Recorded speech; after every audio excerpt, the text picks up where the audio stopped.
Exponent of prime number, ये एक ऐसा टॉपिक है ना, सारे के सारे टीचर, मुझे भी जब पढ़ाया गया ना तो डायरेक्ट बोला गया कि ये कर लो। क्यों किया जाता है, थोड़ा सा मैं कोशिश करूंगा समझाने की, समझा पाए तो ठीक है, आप समझ पाए तो ठीक है, और नहीं तो फॉर्मूला याद रखेंगे। समझ आया क्या? डायरेक्ट बोला जाता है। ये है क्या पहले टॉपिक, पहले एक सवाल के बाद ही पता चलेगा सर एक्सपोनेंट ऑफ प्राइम का मतलब क्या है, एक्सपोनेंट ऑफ प्राइम या प्राइम नंबर का मतलब क्या है। अब देखो ऐसे कुछ किताबों में ये लिखा हुआ मिलता है, कुछ समझ नहीं आएगा इसको देख करके। अब चलो एक एग्जांपल से समझते हैं, क्योंकि पीएनसी का क्वेश्चन एग्जांपल से, क्या कॉन्सेप्ट एग्जांपल से ही समझ आता है। ये देखिए कह रहा है कि 10 फैक्टोरियल में 2 का एक्सपोनेंट कितना होगा। सर नहीं फील आया सर, कोई बात नहीं बच्चा, 10 फैक्टोरियल लिखो आप। 10 फैक्टोरियल क्या होता है बोलिए, 10 इंटू 9 इंटू, पूरा लिखेंगे हम लोग, ठीक है, 5 इंटू 4 इंटू 3 इंटू 2 इंटू 1, यही होता है क्या? बोलो बोलो। अब एक बात बताओ, इसमें कौन कौन से प्राइम नंबर आने वाले हैं? 10 फैक्टोरियल के फैक्टर में कौन कौन से प्राइम नंबर आएंगे?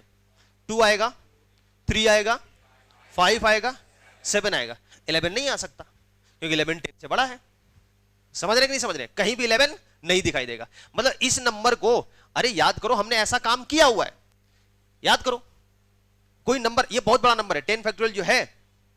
किसी के पास है क्या कैलकुलेटर वाला? मुझे तो याद नहीं है, फैक्टोरियल कैलकुलेटर है? देखो ये लोग फैक्टोरियल ऐसे ही कैलकुलेट कर रहा है, निकालो जल्दी से 10 फैक्टोरियल बताओ कितना आ रहा है। 10 फैक्टोरियल एक बहुत बड़ा नंबर है, हम समझ गए, लोग फैक्टोरियल ऐसे ही कैलकुलेट कर रहा है। 10 फैक्टोरियल बहुत बड़ा नंबर है जिसमें 2 के पावर भी कुछ आएगा, 3 के पावर में भी आएगा, 5 के पावर में भी आएगा और 7 के पावर में भी आएगा, पक्के से आएगा। क्या 11 आ सकता है क्या? 11 आगे नहीं आ सकता। कितना आया बोलो? 3 6 2 8 800 3 6 2 8 8। देखो ये एक बोलने में इतना समय लगा दिया। 3 6 2 8, तो 3 6 8 8 बोलो, 3 6 2 8 8 बोलो ना, 3 6 2 8 8 ना, और फिर 00। तो ऐसे क्यों नहीं, जब 00 बोल रहे हो 88 बोल ही नहीं रहे हो, सही है क्या? अरे हाँ या ना? अब ये पता नहीं है कि नहीं है, बस इतना बड़ा नंबर हो सकता है। अब इस बड़े नंबर में 2 का कुछ बड़ा सा पावर आएगा, 3 का कुछ पावर आएगा, लेकिन पक्के से इसमें 11 का पावर नहीं आने वाला है। समझ रहे हो क्या? हाँ इसमें 9 का पावर आएगा। कैसे? अरे 9 का मतलब क्या? 3 स्क्वायर का पावर। इसमें 4 का पावर आएगा, मतलब वो 2 स्क्वायर का पावर। 8 का मतलब 2 क्यू का। हाँ या ना?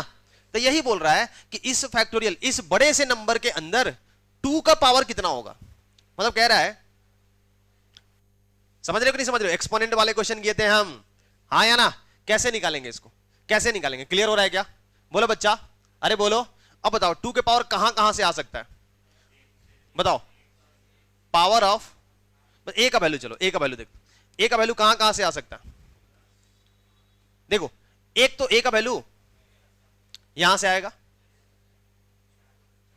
एक यहां से आएगा। अब ये एक काउंट करते हैं, फिर एक यहां से आएगा, यहां से कितना? 5। समझ आया?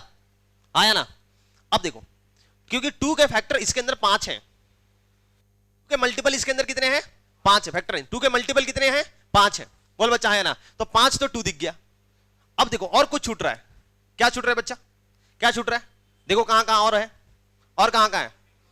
4 में एक छूट रहा था, 6 में एक और नहीं नहीं 6 में नहीं छूट रहा था, 8 में एक छूट रहा था।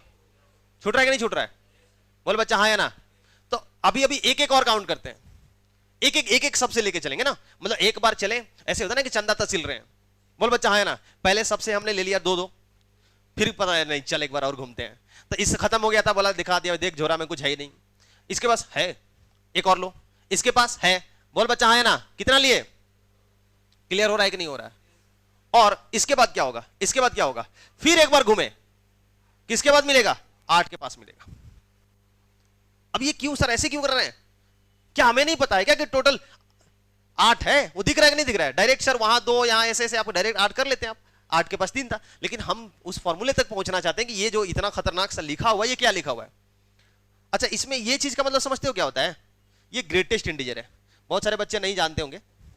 ग्रेटेस्ट इंटीजर का मतलब होता है इसमें कोई भी नंबर डालोगे, तुम 3.7 डालोगे, ये 3 देगा, उससे जस्ट छोटा वाला, मतलब ग्रेटेस्ट, सबसे ग्रेटेस्ट, इसका पूरा नाम इसका पूरा नाम जो है ग्रेटेस्ट इंटीजर लेस देन और इक्वल टू, इसका पूरा नाम क्या है? ग्रेटेस्ट इंटीजर लेस देन और सबसे बड़ा इंटीजर देगा, या तो उसके बराबर या उससे छोटा। तो जब फ्रैक्शन होगा तो वो इंटीजर थोड़ी है कि उसके बराबर देगा, उसे जस्ट छोटा वाला। लेकिन आप इंटीजर के अंदर डालोगे, समझ आ रहा है क्या? अगर इसके अंदर माइनस 3.7 डालोगे क्या देगा? क्या डालोगे क्या देगा? क्या -3 देगा? बताओ बताओ क्या देगा? ग्रेटेस्ट, सबसे बड़ा इंटीजर, लेकिन या तो उसके बराबर या उससे छोटा। इंटीजर है तो उसी के बराबर निकल जाएगा, लेकिन अगर फ्रैक्शन है तो उससे जस्ट छोटा वाला इंटीजर देगा। क्लियर है? तो ये इस बॉक्स जो दिख रहा है ना, ग्रेटेस्ट इंटीजर है। आते हैं इस पर, आते हैं पहले अपने डिस्कशन पर। अब ये देखो ए का वैल्यू कैसे निकला है सर, ये ए कैसे निकला है, 5 कैसे आया पता है? ये 10 को 2 से डिवाइड किया गया और ग्रेटेस्ट इंटीजर लिया गया है। ये कैसे आया है? 10 को, 10 का फैक्टर था ना, 10 को 4 से डिवाइड किया गया और उसका ग्रेटेस्ट इंटीजर लिया गया है। 1 कैसे आया है? 10 को डिवाइड किया गया, क्या किया गया? ग्रेटेस्ट इंटीजर लिया गया। और ऐसे लिखना सर, अगर फॉर्मूला एग्जैक्ट फॉर्मूला को देखना चाहते हो तो 4 ना लिख के इसको क्या लिख दें? 2 का स्क्वायर। ये क्या है? 2 का क्यूब। बताओ ये क्या आएगा? 5 आएगा कि नहीं आएगा? ये क्या आएगा? 2.5, उसका ग्रेटेस्ट इंटीजर। ये क्या आएगा? 1.25, उसका ग्रेटेस्ट इंटीजर। अब इसको देखो, अब दिखेगा आपको n फैक्टोरियल का एक्सपोनेंट निकालना है n by P. n factorial में किसका एक्सपोनेंट निकालना है? p का। किसका? p का। n बाई पी का greatest integer, n by P square, n by, कब तक? जब तक कि वो क्या जीरो ना बनने लग जाए। क्योंकि आप अगर 2 का यहां पर क्यूब, एक बार लिख लो, अगर आप यहां पर 10 बाई 2 के पावर 4 करने जाओगे तो अब ये बताओ क्या आएगा? जीरो आएगा। अब आगे वाला सब जीरो देगा, क्योंकि जैसे ही वो अंदर की क्वांटिटी 1 से छोटा बनी, उसका ग्रेटेस्ट इंटीजर क्या होगा? उसका ग्रेटेस्ट इंटीजर क्या आएगा? है ना, 2.5 का ग्रेटेस्ट इंटीजर क्या आएगा? जीरो। 1/2 का ग्रेटेस्ट इंटीजर क्या आएगा? जीरो। 1 से छोटे, 0 से 1 के बीच में कोई भी नंबर होता है उसका ग्रेटेस्ट इंटीजर जीरो आता है। अब समझ आया क्या? क्लियर हुआ ये क्या लिखा हुआ है? क्या हम समझा पाए? किताबों में ऐसे फॉर्मूला मिलता है, सच में बोलो।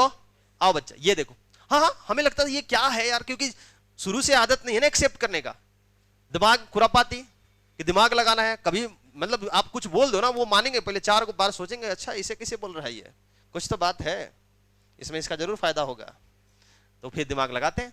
चलो आओ इधर, ये नहीं निकाल लोगे क्या? जल्दी से जल्दी से, आसान है आसान है, समझ आ रहा है?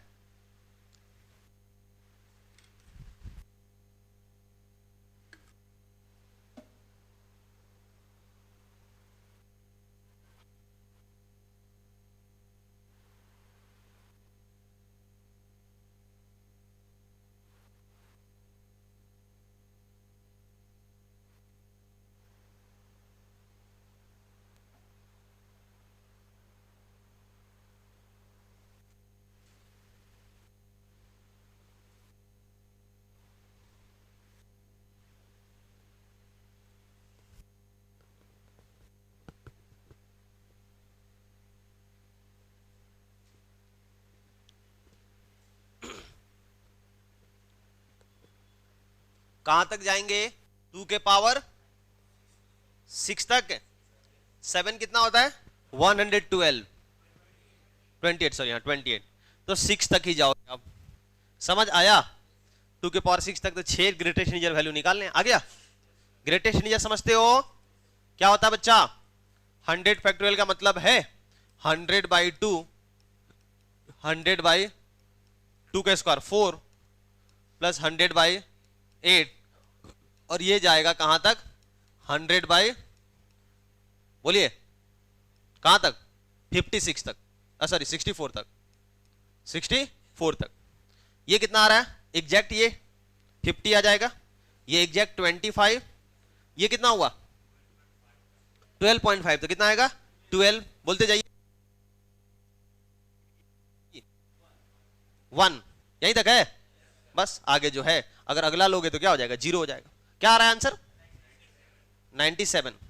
मतलब इसके, ये बहुत बड़ा नंबर, ये कैलकुलेटर में नहीं आने वाला है, लेकिन इसमें 2 के जब पावर देखोगे वो कितना आएगा? 97 आएगा। समझ आया? अच्छा एक बात और, एक बात और, अगर ABCD में से अगर बोला जाए आपसे कि कौन बड़ा होगा, असेंडिंग डिसेंडिंग ऑर्डर में होगा क्या, रैंडम होगा ऐसे ही? बताओ तो, ABCD में से क्या होगा? क्या सबसे बड़ा A होगा? क्या ये फिल कर पा रहे हैं क्या? समझ रहे हो क्या?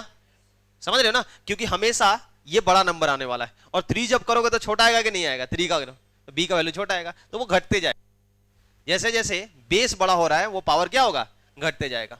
बड़े प्राइम नंबर का जो एक्सपोनेंट होगा वो छोटा होगा। ये क्वेश्चन देखिए तो क्या कहा,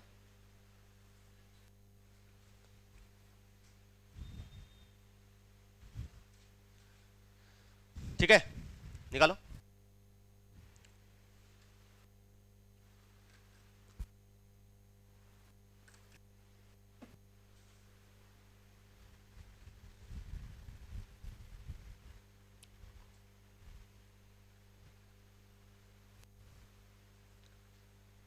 सर इसमें तो फैक्टोरियल दिख ही नहीं रहा है, क्या ये फैक्टोरियल नहीं है क्या?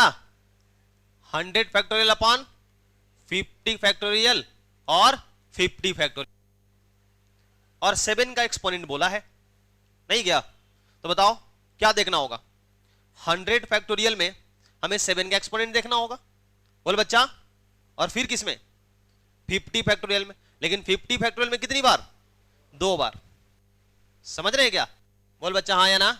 तो अगर हम 100 फैक्टोरियल में देखने जाएंगे 7 का, तो कैसे निकालोगे? बोलो बोलो बच्चा। 100 फैक्टोरियल को हम लिख सकते हैं, 100 फैक्टोरियल को हम क्या लिख सकते हैं? 2 to the power A, 3 to the power B, 5 to the power C and 7 to the power D। अगर D का वैल्यू आपको निकालना है, क्या करना होगा? 100/7 प्लस 100/49। और आगे जाएगा क्या? नहीं सर। तो ये कितना आ रहा है? बोलो कितना होगा ये? 69 कहां से है? 60 कहां से? 14, 14 और प्लस 2 क्या आएगा? 16।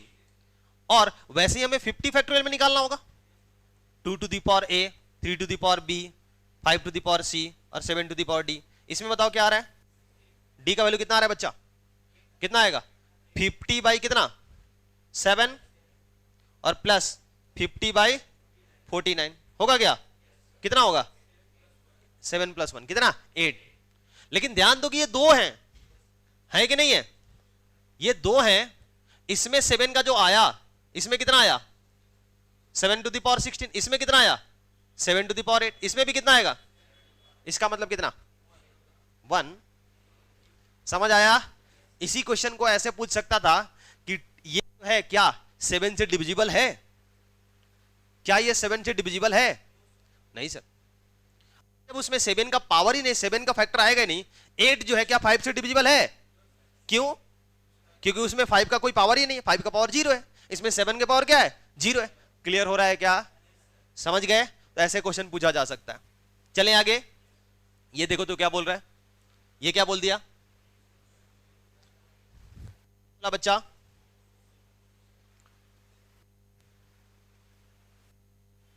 इसके में कितने जीरो होंगे? जैसे अभी बच्चा ने बोला था कि सर 10 फैक्टोरियल का वैल्यू कितना था? 36288 3628800। तो एंड में कितने जीरो हैं? आंसर कर देते हैं 10 फैक्टोरियल में के एंड में 2। वैसे ही बोला 108 फैक्टोरियल के आखिरी में कितने जीरो होंगे? समझ रहे हो कि नहीं समझ रहे हो? 10 फैक्टोरियल के एंड में कितने फैक्टोरियल? आप बताओ। ये देखो, फैक्टोरियल अगर निकालना है, फैक्टोरियल जीरो निकालना है, एंड में जीरो निकालना है, उसके लिए रिस्पॉन्सिबल कौन होगा? 10 तो इसमें है ही नहीं प्राइम नंबर में। क्या प्राइम नंबर हम लिखते हैं क्या 10 आता है कहीं? कौन रिस्पॉन्सिबल होगा? 2 and 5। 2 and 5। समझ आया? अरे बोलो। लेकिन एग्जैक्टली कौन रिस्पॉन्सिबल है? दोनों तो नहीं होंगे एग्जैक्टली। केमिस्ट्री पढ़ते हैं ना आप, लिमिटिंग रिएजेंट जानते हैं? लिमिटिंग रिएजेंट क्या होता है? जो शॉर्ट कर जाता है। रेट ऑफ रिएक्शन या फिर प्रोडक्ट जो बनता है वो किसके अकॉर्डिंग बनता है? लिमिटिंग रिएजेंट के अकॉर्डिंग। इसमें लिमिटिंग रिएजेंट कौन है? 2 की 5? ऑब्वियसली वही तो समझा रहे थे, हाँ या ना? तो बताओ नंबर ऑफ 10 किसके बराबर आएंगे? 5 के बराबर कि 2 के बराबर? 5 के बराबर। तो जितना 5 के पावर में आएगा एक्सपोनेंट, उतने 10 के पावर में आएगा। नहीं समझ आया क्या? निकालो।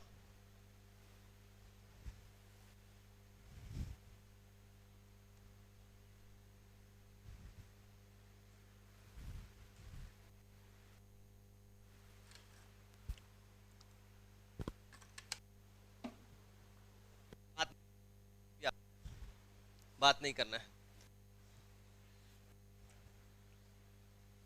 आ गया? कितने जीरोज? कितने? सबका आ रहा है? बहुत बढ़िया, है ना। बाकी लोग इसका क्या करो, होमवर्क घर पर कर लो। समझ आया? टफ है क्या? ये नहीं कर सकते हैं क्या? 9 का एक्सपोनेंट का मतलब क्या?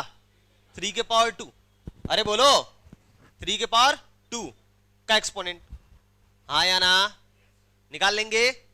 वैसे ही आप अगर बोल दिया 8 का मतलब 2 के पावर 3 का एक्सपोनेंट कितना आएगा? समझ आ रहा है क्या? तो जो भी 2 के आएगा पहले आप निकाल लो, उसमें से क्या करो, बना लो। 24 आया तो 2 का 8 हो जाएगा, कितना हो जाएगा? 6 हो जाएगा, सॉरी। तो एक्सपोनेंट कितना होगा? 6 होगा। कर लेंगे। वैसे ही अगर बात करेगा 12 का, मतलब 12 में 2 स्क्वायर इंटू 3, याद आ रहा है क्या? ऐसा तो डिवाइजर वाले हम लोग क्वेश्चन किए कि नहीं किए? तो ये बच्चा आपका पीएनसी समाप्त हुआ। इस साल जितना पीएनसी हम किसी साल नहीं पढ़ाए।